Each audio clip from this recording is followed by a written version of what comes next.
Hello everyone, আজকে নিয়ে আসলাম আমাদের বিয়েবাড়ির টমেটো দিয়ে ইসা শুটকি দিয়ে ভর্তা কীভাবে তৈরি করি। বিয়েবাড়িতে আমরা সবসময় টমেটো সিজন আসলে একটা শীতকালে ইসা শুটকি টমেটো ভর্তা তৈরি করি। এই টমেটো ভর্তাটা তৈরি করার জন্য আমরা নিব ইসা শুটকি এবং টমেটো টমেটো আমরা দুই পাল্লা করে ভালো মতো ধুয়ে পরিষ্কার করে আমরা সিদ্ধ করে ফেলবো, ভালো মতো যেন গোড়া গোড়া না থাকে। সিদ্ধ করে আমরা কি করব, এখানে হালকা হলুদ দিব, হলুদ দিয়ে ভালো মতো টমেটোটা অনেকক্ষণ সিদ্ধ করতে হবে। এটা যতক্ষণ পানিগুলো শুকিয়ে না যাবে, এখান থেকে অনেক পানি বের হবে, ততক্ষণ আপনারা কি করবেন, এটা গলাতে থাকবেন। যতক্ষণ দেখবেন না শুকাবে ততক্ষণ গলাইতে গলাইতে শুকাই ফেলবেন। এবং শুকানোর পরে আমরা কি করবো, একটা থালিতে তুলে রাখি দিব ঠান্ডা হওয়ার জন্য। এই থালিতে আমরা তুলে ফেলছি, এখন গলানো শেষ, টমেটোগুলো চচের মতো হয়ে গেছে। এখানে নিব আমরা ইসা চুটকি। ইসা চুটকিগুলো আমরা কি করব, একটু ভালো মতো টেলে নিব। এখানে টমেটোগুলো গলানোর পরে ইসা চুটকিগুলো আমরা টেলে এখানে ভালো মতো জেরে পরিষ্কার করে, এখানে অনেক কাঁচরা থাকে ওগুলো পরিষ্কার বলছি, পরিষ্কার করে আমরা কি করছি, এখানে আবার আমরা পেঁয়াজ কুচি দিয়েছি, পেঁয়াজ কুচি দিয়ে মিক্সার করতেছি ইসা শুটকি এগুলোকে। এরপরে দিব আমরা এখানে ধনিয়া পাতা, ধনিয়া পাতাগুলো আমরা ধুয়ে পরিষ্কার করে পানি জড়িয়ে রেখেছি। এখন দেওয়া হচ্ছে আমাদের সেই ধনিয়া পাতাগুলা। এটা দেশি টমেটো দিয়ে তৈরি করা হয়। এটা টমেটো সিজনে বেশি ভালো লাগে, যখন কোলেস্টার টমেটো হয়ে যাবে তখন আর মজা হবে না।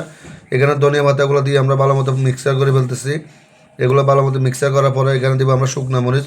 শুকনা মরিচগুলো আমরা একটু তেলে ফ্রাই করে মাছমুচা করে গুঁড়ি করে ফেলছি এই টমেটোর উপরে, এবং ধনিয়া পাতা ইয়ার উপরে আমরা শুকনা মরিচগুলো দিব।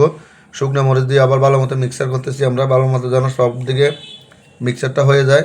এরপরে দিব আমরা এখানে সরিষার তেল, সরিষার তেল দিব পরিমাণ মতো। শুকনা মরিচ দেওয়ার পরে, শুকনো মরিচ আমাদের এটা মিষ্টি মরিচ, এটা কোনো জাল বেশি না, এটা হলো আমাদের হাটাজারি মরিচ। এটা আপনি বেশি দিলেও কোনো সমস্যা হবে না। এইখানে তো আমরা বিয়েবাড়ির জন্য একটু বেশি করে তৈরি করছি, ও আমি আরেক সময় চেষ্টা করব ছোটোখাটো করে তৈরি করার জন্য। এখানে দেওয়া হচ্ছে খাঁটি সরিষার তেল। এটা সরিষার তেল দিয়ে করবেন, অবশ্যই একটু জাস লাগবে। সরিষার তেলটা একটু বেশি দিতে হবে, এটা সরিষার তেলের উপরে তৈরি করা হয়। এখানে আমরা সরিষার তেল দিয়ে ভালো মতো মিক্সার করে তারপরে এখানে দিয়ে দিব আমরা টমেটোগুলা।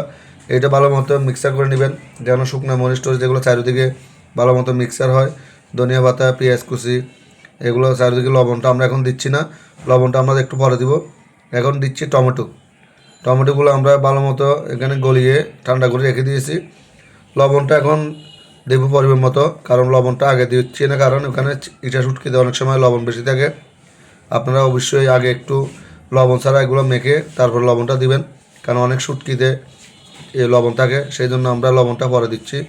এখানে দেওয়া হচ্ছে আমাদের যে টমেটোগুলো মিক্সার হয়ে গেছে, এখন ওই এখানে তারপর দিচ্ছি আমরা ধনিয়া পাতা এবং পেঁয়াজ কুচি, শুকনো মরিচ, যেগুলো মিক্সারটা তৈরি করছি এই মিক্সারটা দিয়ে টমেটোগুলো ভালো মতো মিক্সার করে এখন দিচ্ছি পরিমাণ মতো লবণ।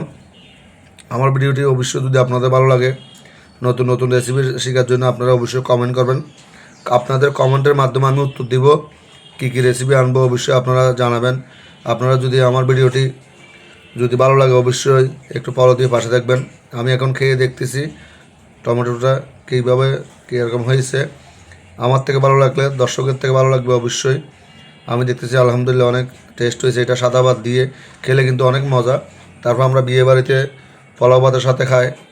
এটা আমরা এই ভর্তাটা গলা আর কোনো আশা করি না। আজকে এবং আল্লাহ হাফেজ।